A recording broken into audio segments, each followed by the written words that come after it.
Middle class मामले में आपका स्वागत है। व्यापार समाचार में हिंदी समाचार से DRCMA allegation ₹7,000 crore scam CAG report भाग 12 प्रधानमंत्री जन आरोग्य योजना PMJA 4.9 PMJA के तहत उपचार के लिए लाभार्थियों द्वारा भुगतान किया गया धन।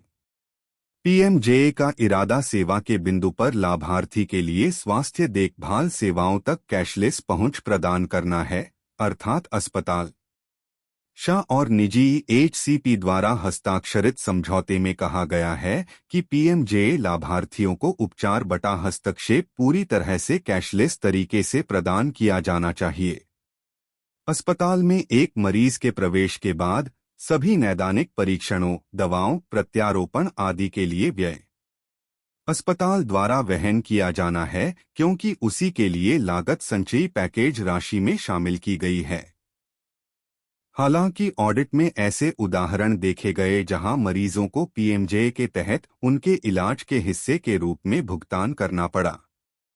हिमाचल प्रदेश में 5 EHCP के 50 लाभार्थियों को अन्य अस्पताल बटा नैदानिक केंद्र से अपने नैदानिक परीक्षणों का प्रबंधन करना था और परीक्षणों की लागत लाभार्थियों द्वारा वहन की गई थी।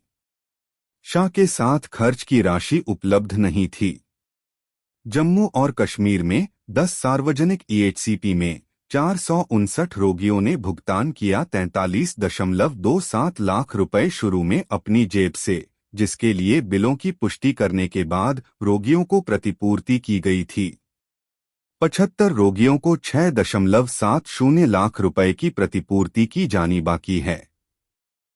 झारखंड में बीमा कंपनी ने देखा कि लाइफ केयर अस्पताल के 36 रोगियों गोडा ने दवाओं, इंजेक्शन, रक्त आदि की खरीद के लिए अलग अलग मात्रा में भुगतान किया। शाह के साथ खर्चों का विवरण उपलब्ध नहीं था। बीमा कंपनी के अवलोकन के आधार पर शाह ने 28 अगस्त 2020 अस्पताल को दंड से बचने के लिए 5 दिनों के भीतर अपना स्पष्टीकरण प्रस्तुत करने के लिए कहा, जिसमें विफल रहा कि अस्पताल को निलंबित कर दिया जाएगा। हालांकि अस्पताल ने न तो कोई स्पष्टीकरण प्रस्तुत किया, न ही SHA ने अस्पताल के खिलाफ कोई कार्रवाई शुरू की। मेघालय में फरवरी 2019 से मार्च 2021 तक 5 निजी EHCP में उपचार का लाभ उठाने वाले 19,459 लाभार्थियों में से 13,418 69% को डिस्चार्ज के समय ₹12.34 करोड़ की अतिरिक्त राशि का भुगतान करना पड़ा। NHA ने उत्तर दिया, अगस्त 2022 की आउट पॉकेट व्यय स्वास्थ्य सुविधाओं की अनुपलब्धता निजी वार्ड में उन्नयन के कारण हो सकता है। ऑडिट की राय है कि अस्पतालों को लाभार्थियों को मुफ्त सुविधाएं प्रदान करने के लिए विभिन्न परस्पर सेवा प्रदाताओं के साथ सहयोग करना चाहिए। 4.10 EHCP का डीएम्पानेलमेंट, दावों की गलत बयानी, धोखाधड़ी, बिलिंग, गलत लाभार्थी पहचान, ओवरचार्जिंग, अनावश्यक प्रक्रियाओं, झूठी बटा पर उचित अस्पतालों के खिलाफ उचित अनुशासनात्मक कार्यवाही करने के बाद बीमा कंपनी बटा SHA द्वारा डीएम्प्लेमेंट प्रक्रिया शुरू की जा सकती है। गलत निदान, रेफरल दुरुपयोग और अन्य धोखाधड़ी जो पात्र लाभार्थियों को देखभाल के वितरण को प्रभावित करते हैं। ऑडिट के दौरान डीएम्प्लेमेंट के निम्नलिखित उदाहरणों पर ध्यान दिया गया। बिहार में अनन्या मेमोरियल अस्पताल के सहानुभूति को 30 अगस्त 2019 को निलंबित कर दिया गया था, क्योंकि अस्पताल द्वारा प्रदान किया गया उपचार MOU और दिशानिर्देशों के अनुसार नहीं था। आवश्यक क्षेत्र की जांच के बाद SEC डीएम्प्लेड दिसंबर 2020 अस्पताल। हालांकि 67,900 रुपए की राशि के 12 दावों का भुगतान 2018 से 20 के दौरान अस्पताल में किया गया था, शाह ने उसी की आवश्यक जांच नहीं की। झारखंड में पलामू जिले के 5 EHCP जो 2019 में डीएम्प्लेड थे, ने 1,777 मामलों का इलाज किया था और उन्हें ₹1.37 करोड़ अनुलग्नक -4.7 की दावा राशि मिली थी।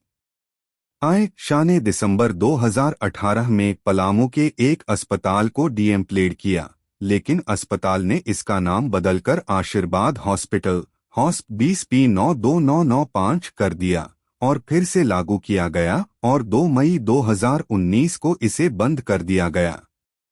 हालांकि बुनियादी ढांचे की कमी के कारण अस्पताल को 31 जनवरी 2020 को फिर से हटा दिया गया था।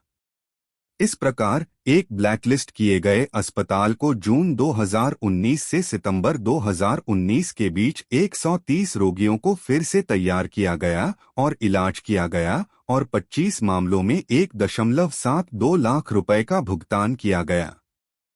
2DEC रांची ने सिफारिश की जून 2020 ओम साई चिरयू अस्पताल, शालिनी अस्पताल, नारायण सोसो सुयोग अस्पताल और श्री साई शिरडी अस्पताल का विस्थापन। हालांकि श्री साई शिरडी अस्पताल को छोड़कर शाह ने केवल 25 नवंबर 2020 को 3 EHCPs को हटा दिया। 2 महीने की निर्धारित समय सीमा के मुकाबले DC की सिफारिशों के 5 महीने की देरी के बाद 11 राज्यों में 241 अस्पतालों को PMJ से स्वेच्छा से या EHCP द्वारा अपनाए गए कम प्रदर्शन और दुर्भावनापूर्ण व्यवहार के कारण हटा दिया गया था। विवरण अनुलग्नक -4.8 में दिए गए हैं। इससे पता चलता है कि शाह ने समयबद्ध तरीके से EHCPs के विस्थापन की प्रक्रिया शुरू नहीं की थी। यह भी स्पष्ट है कि SHA को एक बार फिर से अस्पताल में भर्ती होने से रोकने के लिए एक उपयुक्त तंत्र की आवश्यकता है। NHA ने कहा अगस्त 2022 की बिहार के संबंध में वसूली की गई है। हालांकि NHA ने वसूली के समर्थन में कोई दस्तावेजी साक्ष्य प्रस्तुत नहीं किया।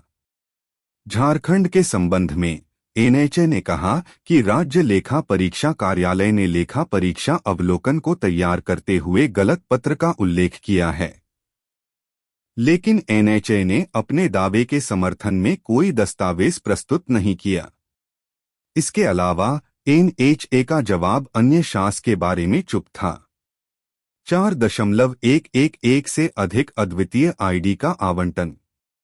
एम्पैनमेंट दिशानिर्देशों के पैरा 1.7D के अनुसार एक अस्पताल को इसके एम्पैनमेंट के बारे में निर्णय लेते ही सूचित किया जाता है और PMJY वेब पोर्टल पर भी इसे अपडेट किया जाता है।